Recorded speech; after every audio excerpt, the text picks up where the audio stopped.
नमस्कार। हिमाचल तो अभी मौजूद हुए हैं आपके सामने हिमाचल प्रदेश की दिन भर की ताज़ा खबरों के साथ। तो आइए शुरू करते हैं बिना समय गवाए हुए नॉन स्टॉप ताज़ा खबरों के सिलसिले को।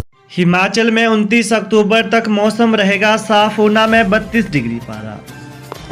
हिमाचल प्रदेश के अधिकांश क्षेत्रों में आज मौसम साफ रहा। धूप खिलने से ऊना में अधिकतम तापमान 32 डिग्री सेल्सियस रिकॉर्ड हुआ।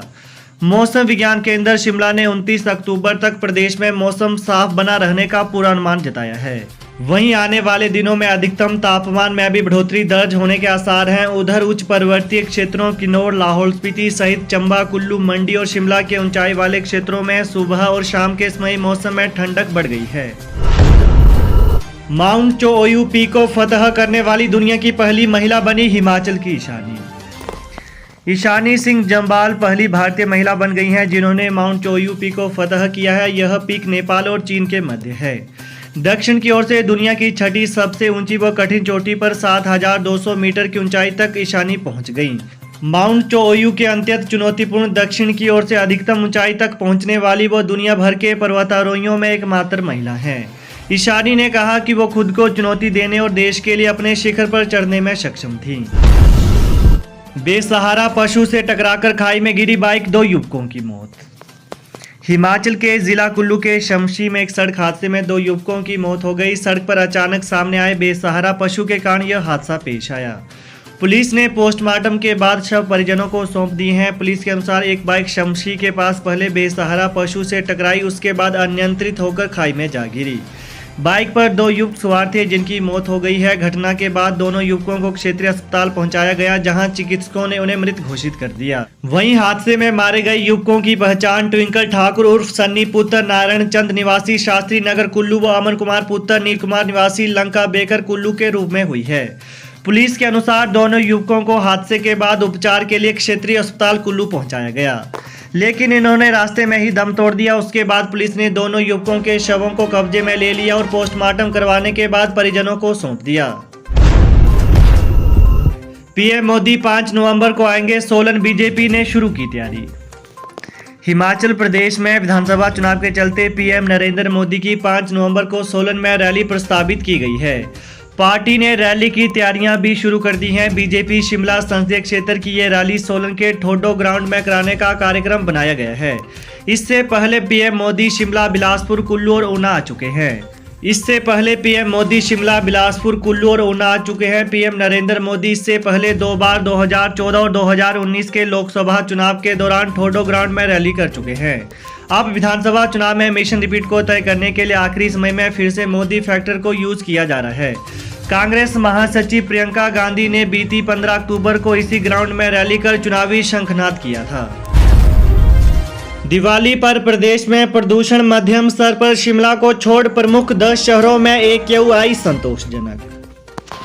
हिमाचल प्रदेश में पटाखों की बिक्री और इस्तेमाल पर प्रतिबंध के बीच दिवाली की रात राज्य का वायु गुणवत्ता सूचकांक AQI मध्यम दर्ज किया गया।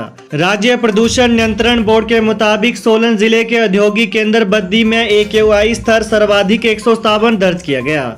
राजधानी शिमला को छोड़कर अन्य 10 प्रमुख शहरों की वायु गुणवत्ता मध्यम से संतोषजनक रही। वहीं धर्मशाला का AQI 127, पांवटा साहिब का 123, डमटाल का 120, नालागढ़ का 111 और ऊना का 95 दर्ज किया गया। दूसरी ओर बात करें तो दिवाली की पूर्व संध्या पर प्रदूषण नियंत्रण बोर्ड द्वारा राज्य के 11 स्थानों पर परिवेशी वायु गुणवत्ता और ध्वनि गुणवत्ता की मॉनिटरिंग की गई थी। सबसे ज्यादा ध्वनि प्रदूषण BCS शिमला में 69.8 डेसिबल, क्षेत्रीय कार्यालय धर्मशाला में 69.7 डेसिबल, बद्दी में 68.8 डेसिबल, क्षेत्रीय कार्यालय चंबा में 68.4 डेसिबल और रामपुर बुशहर में 67 डेसिबल रहा। क्रिप्टो करेंसी के नाम पर 3 लोगों से 95 लाख की धोखाधड़ी का आरोप, साइबर सेल ने शुरू की जांच। क्रिप्टो करेंसी के नाम पर धोखाधड़ी करने को लेकर पुलिस के पास शिकायत दी गई है। 3 शिकायतकर्ताओं ने इस संबंध में SP ऊना के पास शिकायत देते हुए अपने साथ 95 लाख रुपए की ठगी होने का आरोप लगाया है। पुलिस के साइबर सेल ने कार्रवाई शुरू कर दी है और पूरे मामले के तथ्यों को खंगालना शुरू कर दिया है। वहीं SP ऊना को शिकायत देते हुए बंगाणा के गांव चिल्ली निवासी अमन शर्मा, विशाल भारती निवासी नेरी पोस्ट ऑफिस बुधान और अभिषेक कुमार निवासी समेला जिला हमीरपुर ने धोखाधड़ी के आरोप लगाए हैं।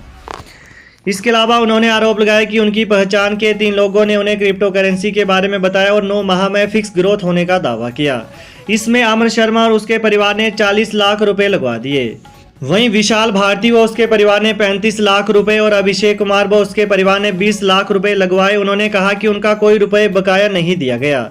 जब इनसे रुपए मांगे गए तो बताया गया कि फोन में जो वेबसाइट दिख रही है उसमें रुपया है, लेकिन वो ट्रांसफर नहीं हो रहा है। आश्वासन देते हुए 1.5 से 2 साल हो गए, लेकिन उनका एक भी रुपया वापस नहीं आया है। एसपी ने बताया कि पुलिस ने इस संबंध में जांच शुरू कर दी है और साइबर सेल को प्रारंभिक जांच का जिम्मा दिया गया है। इस मामले की पड़ताल की जाएगी।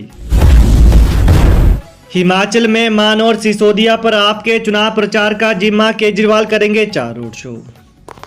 हिमाचल प्रदेश में विधानसभा चुनाव के लिए अंतिम दिन तक 639 उम्मीदवारों ने नामांकन किया। 27 अक्टूबर को नामांकन पत्रों की छंटनी होगी। अब 29 अक्टूबर को नाम वापस का दिन है। वहीं भाजपा के फायर ब्रांड नेता योगी आदित्यनाथ 9 नवंबर को ठियोग में भाजपा प्रत्याशी के पक्ष में रैली करने जा रहे हैं। भाजपा ने ठियोग के पोटैटो ग्राउंड में इसके लिए बुकिंग कर ली है।